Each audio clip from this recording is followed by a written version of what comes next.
65% of all lumber, and look it up, Wikipedia. You know, they'll say that the 40% is for building them, and then the other 25% is repairing the existing pallets, you know, to keep them new slats or whatever. It's massive. 85% of all commerce, and you guys can relate to this because you're in the trucking industry, is moved on pallet. This chair, maybe even the leather, you know, that this chair was made of at one point. This leather was on a pallet. The raw materials, the foam, the desk, the wood, the wallboard that made the ceiling here, you know, all that was on a pallet. The paint that painted the ceiling was on the pallet. The tile, that's everything you see at some point in this life cycle, at least about 85% of it was on a pallet at some point in time. And it's just, nobody sees it. It's not sexy, you know? It's always been like in the back of my mind, because we'll drive past these places, we'll deliver to certain places, and Right. we'll see stacks of these pallets. I've always wondered, like, what are they doing with all the excess pallets? That's the problem. They don't really have a solution for that. And that's where I come in, my students come in, and we teach people how to do it. I'd do 2 or 3 loads, and I'd be done I'd start early, 6:30 in the morning, be done by 8:39, 8:45, and then I'd go play golf. You know, How much money were you bringing in? Well, 2 or 3 loads, that's $1,200, you know, in the morning. What takes the truck driver? We're not trading time for money. We're not trading miles for money. We're trading units for money. And the units are, fortunately, 95% of them are for free. You are listening to the Brittany Richardson Experience. You contacted me and told me, hey, Britt, there's something you might want to hear about pallets. You made like thousands of dollars in just a few hours helping businesses with their pallet situation. So right, just jump right in, tell everybody like what's going on with the pallets and how did you do this? Well, it's all started back in 1998. I tripped upon this thing. You know, I was doing remodeling work back then with a partner. His name was Dane. He was my business partner, and a job fell through on a cold December day. And I'll never forget it. We got back to the truck, you know, they had put a note on the door. It was a bathroom remodel, and they put a note on the door saying we had to go out of town emergency. Well, we didn't have anything else scheduled. So we get back to the court, I mean, the truck, and I go, well, what do you want to do? You know, we don't have anything scheduled. He said, well, let's go pick up some pallets. And I go, what's a pallet? You know, and he goes, you know, those wooden things that they move around the warehouses, and trucks, you know, take stuff from here to there. And I went, and do what? He said, well, pallet yards will buy them, right? Well, that's how it all started. It was with pallet yards, but the concept has changed since then. But we went out that day, and literally like 8 blocks from where we were, there were 1,500 pallets sitting there at this business. And we stumbled all over ourselves, almost screwed the deal up because we didn't know anything. You know, I didn't know anything back then. Even hand loaded these pallets, right, back then. And I don't do that anymore. You won't have to do that yourself. But that being said, I was getting something for free from these businesses. So, okay. So the business gave you these pallets? Like, right, because yes, there's half the businesses out there that they're bringing inventory in, they take their inventory off, and they're delivering it in a different way, whether it's hand truck or directly to the public or UPS. So the pallet is a byproduct of them taking their inventory off. So every day, and they get, you know, 7, 8, 10, 15, 20 truckloads in a day, depending on what the business is. These pallets are just stacking up and stacking up and stacking up, and they have to dispose of them some way. And a lot of times they'll have to, you know, go to the dump with them. Well, it's half the businesses, you know, that we're dealing with. And there are certain sizes I'll buy for $1 a piece, and we'll get into that later. But a lot of this is free, or they'll pay you to take it away, and then you're selling it. So right then, my brain was going, well, this is pretty cool. Now, we were selling to a pallet yard, which we didn't know any better. The next day, we found a place that had 2,000 pallets, right in the same area as the other place. I started taking those to the pallet yard. And then I noticed at the pallet yard, you know, they're only giving us $1.50, $2 a piece, but still it was volume, right? Mm-hmm. And I noticed this, where'd all those pallets go that we brought y'all, yesterday, and I went, wait a minute. They got customers. Who are these customers? Right. They're just, they're the middleman. Basically, we're bringing the pallets and they're taking them, marking the price up, and they're actually selling them to someone That's when else. somebody's anxious to take something from me. It's like, wait, what are you doing with it? Well, yeah, but the thing about the pallets are that manager walks by them every day and he sees these stacks. They're getting bigger and bigger, and he knows, oh God, I got to come in on a Saturday and miss the football game and pay my guys overtime. There's just too many of them, right? In a lot of cases. Plus, the dumps charge you. But yeah, and they're paying that, incurring that cost. So time, money, hassle. They're in the business of doing what they're doing. They're having a hard enough time just fulfilling their orders that with their regular business does. They don't want to mess with pallets, right? So we come along. Back to my story. I'll wrap that part up. I turned to Dane and I said, Dane, we got to figure out who these businesses are, right? Forget the pallet yard. We got to sell directly the pallets that we're getting directly to a business. We got to figure this out. That's I was like, where their money is. I said, meet me here tomorrow. We're going to figure this out. Dane didn't show up. I never saw him again. He ran off. What was his excuse? All he talked about was this girl he was infatuated with. Oh, that'll do it. And a girl came into play.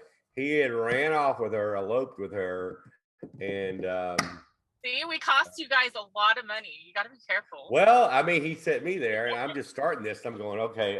Now it's all up to me. He wouldn't call me back. I didn't talk to Dane for 10 years. I finally got a hold of him 10 years later and told him what I was doing. He goes, oh my God, I can't believe it. But anyway, I started to figure out who these businesses were. Who are the suppliers and who are the buyers? I didn't want to have a pallet yard, right? Mm-hmm. I didn't want to store it. I didn't want to lift it. I didn't want any employees. I didn't want any warehouse. I didn't want a lease. I didn't want insurance. I didn't want workman comp. I wanted to keep it simple. So I started figuring out who these suppliers are and how to become exclusive. It's exclusive for the supply, who the buyers are, what they need, what their problems were. And this took a long time to try to figure out, because there's so many different styles of pallets out there as well that I wanted to move. So let me just recap real quick. So the pallet yards, so you were taking these pallet yards, getting a quick buck for it, which I will have a question about that in a second. But then you kind of got to thinking, what are these pallet yards doing with it? And kind of wised up to, wait a second, why don't I just sell directly to these customers? Right. So now instead of $1, $1.50, $2, it's 5, 6, 7, 8, 12, 25 per pallet. Times like 2,000 pallets. That's right. Insane. Right. So, and that's when it all, and then there, I'll jump ahead a little bit. There's haul off situations where the pallets are crap, but they want them off their property and they're going to load those on my truck. So there'd be places that have 1,000 pallets, but they've been out there forever. And they were paying me, I would get a larger truck, like a 24-foot or a 26-foot flatbed, no CDL required type of thing. And they were paying me $500-$600 a load to haul those off to the dump for them because they were no good. But I'm still making money on that aspect of it as well. So there's a different revenue streams for those types of scenarios. I just yesterday, I worked just 14, actually it was closer to 16 hours. And I think I brought in like $600 lease purchase driver, which is really good, but it was 16 hours of work. Right, it's a lot of work, yeah. How long did it take you to earn like $500, $600? My average, and it's a lot of people. And now listen, I've been doing this a while, but the way I teach people how to do this as well now, just to kind of jump the shark here. But I teach people to work in really close, tight radiuses where suppliers and buyers. Supplier is the people I get my pallets from, and they also are my storage because I don't have to store them; they store them for me, and I'm moving large quantities from them on a constant basis. And then the buyers are the buyers. But for me, when I get into my truck, my average morning, I'll go to my truck, which I keep parked at one of my customers. My wife doesn't want my truck. I live in a gated community, whatever. So I want to just paint a picture for you folks. What my average morning is is I'll go drive to my truck, right, at my customer. And my truck's in an area where I work anyway, right? A little 5-6 block radius where I have a lot of those different little radiuses. But like on Monday, I'm going to where my truck is. I'm driving 3 blocks to my first supplier. Okay. And that takes 2 minutes to get over there, right? 3 blocks. It takes 15 minutes. You know, I time it out really well. The forklift drivers come out and load my truck. So they're putting 6 stacks on my flatbed. I don't have a big one. So they're even loading you? Yeah, they're loading the truck. They're loading the pallets on there. I'm 56 years old. I'm not lifting nothing. So no, the pallet, because they want them gone. And there's ways I teach you to make this happen as well. So no, I do not lift pallets anymore. I did way back 20 years ago, but that process takes literally about 10, 12 minutes for them to put the stacks on my truck, right? So now we're at about 14 minutes. And they put about 120 on my truck, right? So I got to strap them down. That's another 5 minutes. No big deal. So just there's 6 stacks, so they're backed up to each other. So it's 3 straps, right? And so now I'm at about 20 minutes, right? I drive 3 blocks to the buyer because the way cities are constructed, the businesses are really in close proximity. These suppliers and buyers are, and they don't care. The buyer doesn't care that I'm coming. He didn't even know, but he wouldn't care anyway. He just wants some pallets. So I pull in there and they unload me, and I write out an invoice. 120 pallets times 6, $700 something. It's been about 35 minutes. So then I rinse and repeat. Over 700, you said? Oh yeah. Yeah. Right now, because of the wood shortage and everything, it's more than that now. And I want to make something very clear, because I know you probably do you have truckers listening to you? A lot of people think the only pallet in the world is a 4840 standard pallet. And that might be talking Greek to some of y'all, but y'all seen the standard pallets on your trucks that y'all deliver, right? But there's tons of businesses out there that not only need not those, but other styles of pallets. And they even need mixed loads of pallets, meaning a wide variety of sizes. So where I can go into a business that has 5 different sizes of pallets, or styles and sizes, and I'd be the one guy that's going to be able to take all of them. Compared to the other guys just trying to get that standard and sell to a pallet yard, because that's a lot of time what they buy. These are different. I can even sell wide variety of mixed loads of pallets at $5-6 a piece, and not have to measure them and not have to lift them and go directly, or not even have to sort them and go directly to the buyer and sell them as well. Because there's so much of that out there that's available to us, where the pallet yards are competing a lot of times for those 4840s, but there's a whole other world of not only pallets, but crates and drums and dunnage and wire spools and corrugated boxes and Gaylord boxes and industrial bags. So you got all that stuff coming into play as well that these businesses need, and I guide you to. I was browsing Craigslist. I noticed in northern Kansas there's a listing. This business is like desperate to get rid of these big wire spool things. I swear they've got like half an acre of wire spools. I want to show you something. I want to show you something real quick, because it just came across. Let me see if I can find it real quick. I'm gonna be upset if I can't, because it was just in front of me. Groups. I have a group that with the people I teach. So I'm gonna put this up and see if you can you see that? Oh yes, yeah, that's what they look like. This is one of my students. He has hundreds of these that he's getting. He's selling them for $60 a piece. So what do you do with those? Do they have like pallet yards? Business. Those too? No, it's not a yard. It's particular businesses that I will teach you in the training of who the type of businesses are that need those types. There's a whole bunch of different types of businesses that need these reels. And he's doing okay, so you go direct to a business with those. Right. Getting awesome. the reels from one business that don't want them and sell them into a business at $60 a pop to a business that does need them. He's getting them loaded by a forklift, but he's taking them. He's got so many going on that he's even storing some at his house just to keep them cleared out. Right. Oh, And wow. he was unloading them. He was rolling the reel. So, sometimes it ain't, but at $60 a pop, I'd do that all day long. Yeah, I would too. I mean, as truck drivers, a company truck driver makes Mhm. usually less than $1,000 a week. So I'm How many hearing hours a day? 11 hours drive a day, 14-hour shifts at least.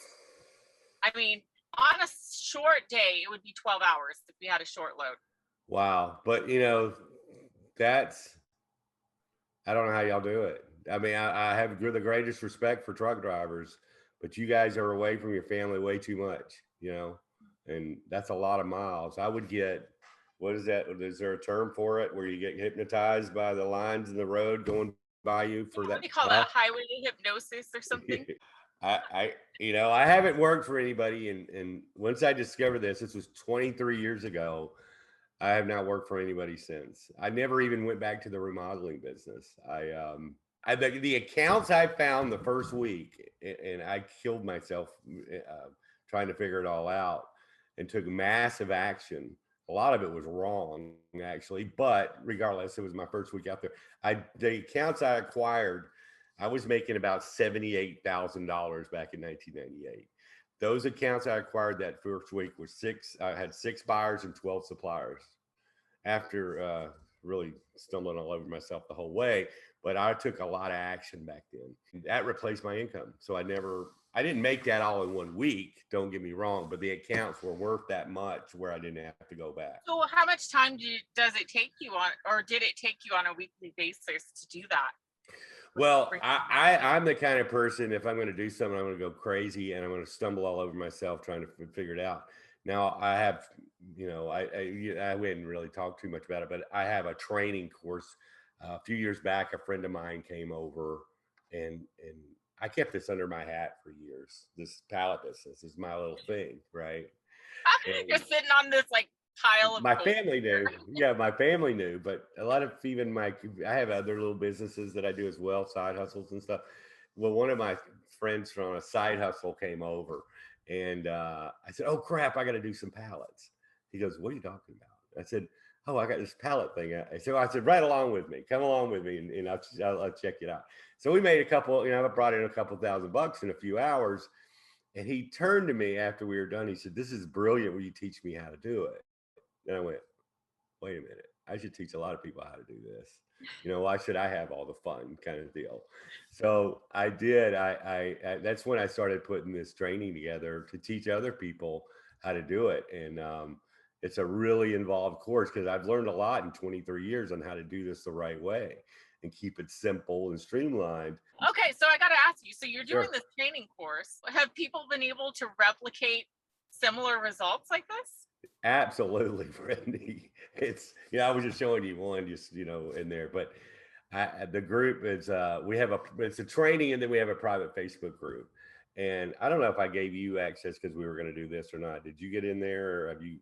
I was just going Yeah, to show I you. finally got in the Facebook group. It is Right. awesome. You have a lot of people in there too, like Yeah. thousands and thousands of people that are doing this. This is all over the world now. I have students in Germany and Australia and Canada and the UK and Finland, Iceland, Kuala Lumpur. I mean, it's everywhere, because if you guys realize, and y'all seen it even over this last year with COVID, this whole section of society that was like, "I ain't buying nothing on the internet," or "I'm not doing work on the internet." Well, they've been forced to. Not only I'm not just talking Amazon, I'm talking business to business, raw materials. There has been an explosion in the amount of shipping that's taken place because of all the online ordering that's going on. And everything you see, I'm gonna give you while I'm on this topic, I'm gonna give you a few facts. But before I do, I have quite a few students that are duplicating this model, right? And this is why there's 2.5 billion pallets in the United States circulating. There was only 2 billion of them last year, but it's grown so much now it's 2.5 billion pallets In 1 year. So 500 million more pallets have come on into play. 65% of all lumber that is processed in the United States is either used to build a pallet or repair a pallet. Not for houses or fences or buildings. It's for pallets You because said 60%? 65% of all lumber, and look it up, Wikipedia. You know, they'll say that the 40% is for building them, and then the other 25% is repairing the existing pallets, you know, to keep them new slats or whatever. So it's massive. It's for 85% of all commerce, and you guys can relate to this because you're in the trucking industry, is moved on pallets. So this chair, maybe even the leather, you know, that this chair was made of at one point, this leather was on a pallet, right? The raw materials, the foam, the desk, the wood, the wallboard that made the ceiling here, you know, all that was on a pallet. The paint that painted the ceiling was on the pallet. The tile, that's everything you see at some point in this life cycle, at least about 85% of it was on a pallet at some point in time, or on top of dunnage, you know, that you guys deal with as well, or in a crate. But that's how big it is, and it's just nobody sees it. It's not sexy, you know. I mean, have you really ever noticed it out there? I mean, you see them, but do you ever think about? It's always been like in the back of my mind because we'll drive past these places, we'll deliver to certain places, and we'll see stacks of these pallets. It's kind of, I've always wondered, like, what are they doing with all the excess pallets? That's the problem. They don't really have a solution for that, and that's where I come in. My students come in, and we teach people how to do it to move that stuff and solve that problem among many more for that business, for the supply. Which, by the way, I will put a link to your training so that people can check that out as well in the description box, and I'll pin it in the comments too. Sure. And you also have a YouTube channel, right? Right, and the YouTube channel is really showing people. It's not the training or anything, but it is showing people what this is. It's called the business is called The Simplest Biz, because it's simple, it's straightforward, it's real, it's tangible, it's, you know, like I described my typical morning. I get a lot of free time. You know, I've had a lot of free time for the last 20 something years, maybe too much, enough to get me in trouble at times. But a lot of times, you know, before I got married, I'd do 2 or 3 loads and I'd be done. Like I'd start early, 6:30 in the morning, be done by 8:39, 8:45. And then I go play golf. You know, I'm a golf. How much money were you bringing in? Well, 2 or 3 loads, that's $1,500, you know, in a morning. What takes a truck driver a week? We're not trading time for money. We're not trading miles for money. We're trading units for money. And the units are, fortunately, 95% of them are for free, right? Even the ones I pay $1 for, $1.25 for, I'm flipping for $6, $7, $5, $6, $7 a piece, depending on what it is. And the majority of the stuff is free, or there's situations, again, like I said, I mean, what other business, in some cases, I'm getting paid to take it away because they're just in a desperate situation. And I'm going down the street and having somebody pay me for them as well. So it's double dipping in a way. But you know, you got to hustle in the beginning. It doesn't fall in your lap type of thing. I teach people where these businesses are, who they are, what to say, what issues they have, what problems to solve, what to notice, all of that. You actually I've been able to preview some of this training, and you actually go in some cases with a camera and kind of show like raw how it happens, like how you walk into a place to say how you get a deal. Yeah, clandestinely, I do that. And then on top of that, which is even as cool as the training, is, you know, all these students I have out there. And believe me, guys, and girls, whoever, you know, that are out there listening to this is not a glutted market. There's no way. I have students in Birmingham because I have 5 students in Birmingham. I can't do it all. You know, there's thousands upon thousands and there's millions of businesses to deal with. But back to this, the group, there's students in there sharing every hour of the day post, showing what they're doing, you know, showing how they're doing the deals. They're recording themselves constructing deals as well in there. and showing the businesses their work. Even the list I give you is massive, but every day there's somebody else that's done put a little twist on what I've done, and they're sharing that as well. So it's kind of like a massive database of information, and it makes you feel like if you end up doing this or this interests you, it makes you feel like you're not alone. Lots of students, you see this, you saw this probably, Brittany. A lot of students hook up and do deals together that are in the maybe in a localized area. I You know, noticed that they were like, "Hey, I've got an excess load of this. Do you guys have some customers that could use it? Maybe we can work a deal." And they have a deal in like minutes. isn't that cool? Yeah, It's so cool. and in addition, some of these people have they started like they're first starting out and they do that, and some of them stuck together and just became partners because the advantage of that is you got somebody like-minded who's been through the what I've taught them, and you have almost a clone of yourself out there as well to double your or not if you have synergy involved is more than doubling your efforts because you both are on the same page. Yeah, and I As noticed far as people. I asked a couple questions in the group, and within minutes I had answers. Things that I was curious about with pallets. It's like boom.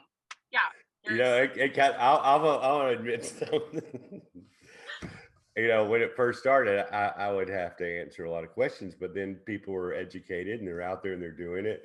So it's kind of nice. I'll go in there and I go, okay, I can answer this. And well, 5 of my students had already answered it as well as I ever would. And I just have to hit like. brilliant. Yeah, so if that aspect of it, it's kept my life simple on that part of it. But there's a lot of help in there is the thing as far as the training is a 14 module course and it's step by step and it's video and there's downloads, there's lists of all the different suppliers and buyers. There's questions you need to ask a supplier. So there's a punch list of that. So you don't have to memorize everything. Same with the buyer, there's phone scripts if you want to do it over the phone. There's brokering that we didn't even talked about. That's really cool. Where the brokering aspect is you're the middleman. You're setting up deals for pallets. Let's say I'll give you an example. I have one that's 1,100 pallets a week. Okay, and I don't want to stockpile 1,100 pallets a week, especially standard pallets because they're competitive. So I hook up with not a supplier, but a pallet yard basically. And I become the middleman for that deal. Now, am I making a killing on the pallet? No, I'm making 75 cents markup, right? But they're delivering it, they're collecting the money, and they're paying me on 1,100 pallets a week. I say $825. Wait, so they're But I delivering. don't leave the house. This is brilliant. Passive income, right? Robert Kiyosaki, stop trading time for money. Let There money it is. work for you. Exactly. Rich Dad, Poor Dad, all that. I love it. I actually Oh got yeah, that. I have several books. I bet you're an audio book girl. Was that true? Yeah, I live on audiobooks. I do too. Every time I meet a book author, they're like, "Hey, do you have time to read this book?" I'm like, "Do you have it on audiobook?" That's what you have time for. I get it. I'll just follow. Sometimes I like the narrator, if it's a fiction author, and I'll follow. There's one called, his last name's Goodall, and I'll follow him on different authors just because I like the way he reads the books. It's so funny. So the narrator is as good as the book is, if it's fiction usually. I like what you're saying on the like Rich Dad Poor Dad. The author is actually reading it. That's a lot of fun. I honestly think this could help a lot of drivers out who are looking, because a lot of us, and myself included, have after 9 years truck driving, it's taken a toll on us, and we're being told by our doctors. And I've got several messages from drivers in the same boat where the doctor's saying, "Hey, you need to cut back this 14, 16-hour days, 6 days a week, nights, Right. days, flip-flopping, crazy schedule. Like, you gotta slow down or your health's just gonna nosedive." I heard your thing the other day about that, and that's just breaks my heart to hear. But yeah, and if you change nothing, nothing changes, kind of thing. And you guys are sitting sedentary. I Yep. mean, you're bouncing around a little bit, but that ain't they ain't gonna cut it, right? We got to get out there and move. I could do all my stuff literally, Monday and Tuesday of the week, but my wife's a honeydew list maker, so I'm always trying to. I'll go out Monday, Tuesday, Wednesday, Thursday, and I'll have my friend do it for me on Friday. Now now here's something y'all might want to think about as well. I've been doing my business up in Birmingham for 23 years. We found my wife wanted my kid lives in Mobile, Alabama, which is 3 hours south, 3.5 hours south, and my wife wanted to be closer to him. So a month ago, after all these years, I still have the business up in Birmingham, but we moved down to near Mobile, Fairhope, in Fairhope, Alabama. So, but I kept the business up there, and I have a friend of mine running it for me, and I'm paying him a cut, right? So I don't even have to. The calls still come into me, and the orders and the text for the orders come into me. Got one just a few minutes ago before we started, and he does the pickups and deliveries because that's the easy part. And now I'm going to actually start some stuff down here in Mobile as well. So I can have two different operations, and then you layer that brokering still going on. That's in Montgomery.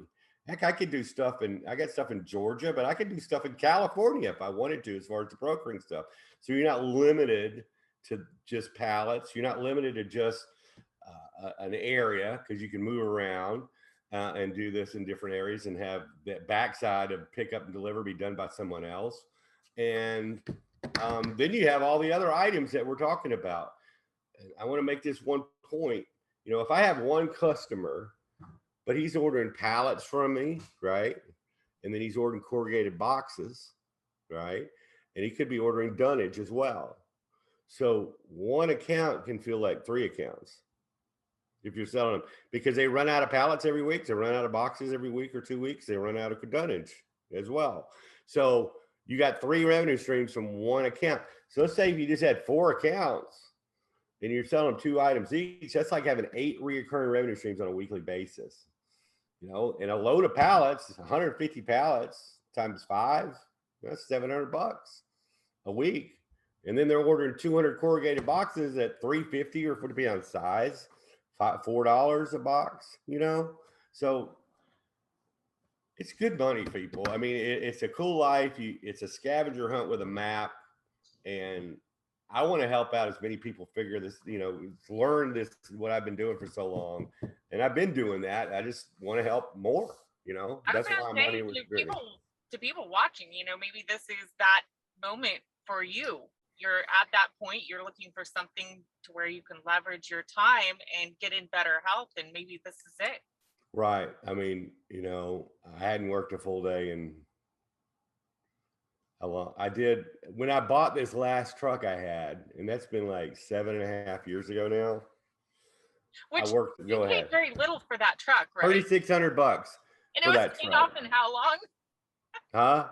It was paid off in how long? One day. And that's the last day I worked a full day. I wanted to make all that money back in one day. So that's the last time I worked. It was 7.5 hours I worked. Sorry, my nose itches. 7.5 hours I worked, and I paid that truck off. I got all my money back for it on that day. Now, you can rent a truck if you don't. I mean, let's y'all have maybe semis that y'all are dealing with, but you can rent a truck from Penske and stack up several orders in one day of the week. When you first start out, and maximize that rental to where you're doing 2 or 3 loads. Let's say 2 loads of 150 pallets. It's 300 pallets, right? Take you a few hours to do. 300 times $5 a piece, get them for free. That's 1,500. And the rental's going to be like $130 minus gas. Well, gas is probably $5.